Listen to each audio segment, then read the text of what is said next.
but I want to get into, I mean, it's the biggest story in hockey and has been for like a week. Yeah. The Morgan Rielly, Ridley Greig incident. Ridley Greig of the Ottawa Senators pumps a slap shot into an open net to seal a victory against the Toronto Maple Leafs. And Morgan Rielly, of all people, takes exception to it by cross-checking him in the fucking head. Really dangerous play. And I really just wanted to talk about this a little bit because I think what gets lost in this whole thing, like, is cross-checking someone in the head good? No. And I don't care, like, suspend him for a game, suspend him for the rest of the season. I don't know what's right because the suspensions are always ridiculous in this league. You never know what it's going to be. They throw a dart. I don't know what's right. Throw the book at him, give him a game. I don't care. But I just, is it right that you can't, he slap-shotted into an open net, who cares?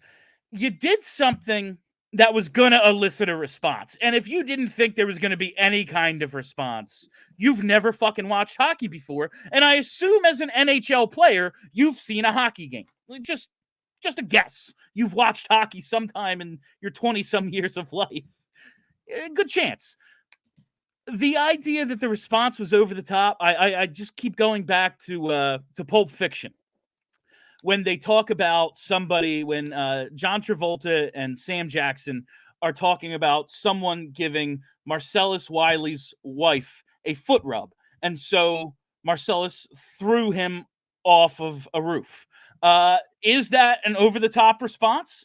Yeah, you shouldn't throw someone off a roof. You have to expect a response, though. And when a response is coming, like, you don't know what it's going to be. You might be dealing with a crazy person. You might be dealing with a normal person. A normal person might get in your face and yell, fuck you. A crazy person might take a weapon and hit you in the head with it.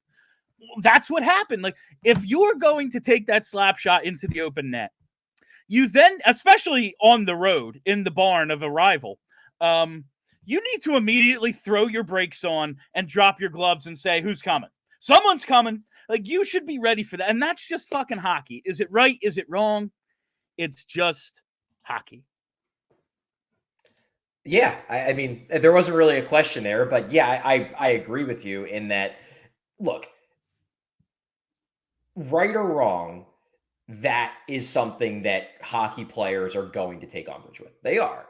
There's a reason why the empty net play is done usually casually and with respect. It's because players know that if you're a dick about it, the other team is going to get mad. It is a universally accepted thing.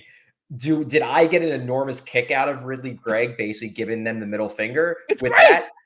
I thought it was hilarious. And if I was an Ottawa fan, I would think that it was the best thing ever. And I would be absolutely livid. However, yes, as an NHL player, you have to understand that, like, actions have consequences. And even if you think the code is stupid and everything that hockey is built on is stupid, it is the reality of the situation. Now, my viewpoint of this, and I articulated this on Twitter the night it happened, was I think that Greig deserved some type of response. I do not think Greig deserved to be cross-checked in the head. If I was Morgan Rielly in that situation, and obviously I'm not, I am a, 5'8" dude who sits behind a computer for most of the time, I would have dropped the gloves and charged him and basically been like, you better fight me, dude. And that to me would have been an acceptable reaction within the code of the game. Once you cross-check a dude in the head, you're going too far, even if it was disrespectful.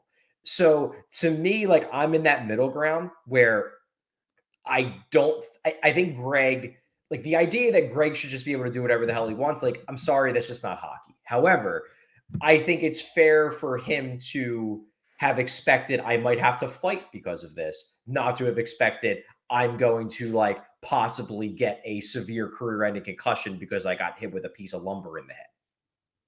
No, like, again, it's not right, but I keep coming. There's this great scene in the most recent season of Shoresy where they talk about someone sucker punching someone. It's like, really? Is that, like, what you should do? And it's, in hockey, the code is when you break the code, someone's coming for you. Someone's going to get you.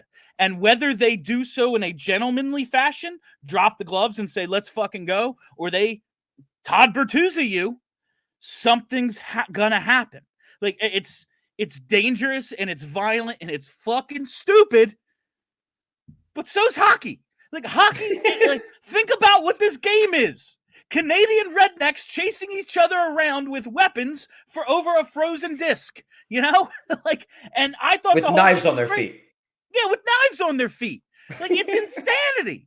It's pure, like, so I got a big kick out of the whole situation. I hope, Ridley Greig isn't, like, brain damaged, obviously. That's not good. Like, he didn't miss a practice, so it seems like he avoided injury.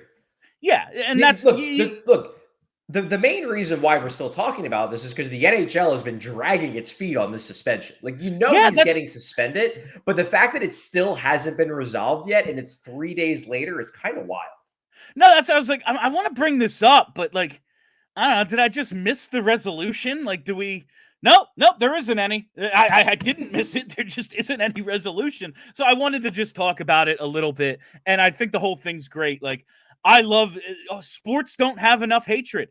We need more of this. You know what? I'm definitely going to watch the next time these two teams play. I don't think it's till next season, but I'm going to watch because something's going to happen. Like, it's that the Ottawa Flyers game back from 2004. That whole thing blew up because everyone knew it was going to. Like, it had to blow up. It was predestined. Like, and this is kind of the same situation. Crazy. Classless Ottawa. 2 decades later, they haven't fucking changed. We all silly like the mayor.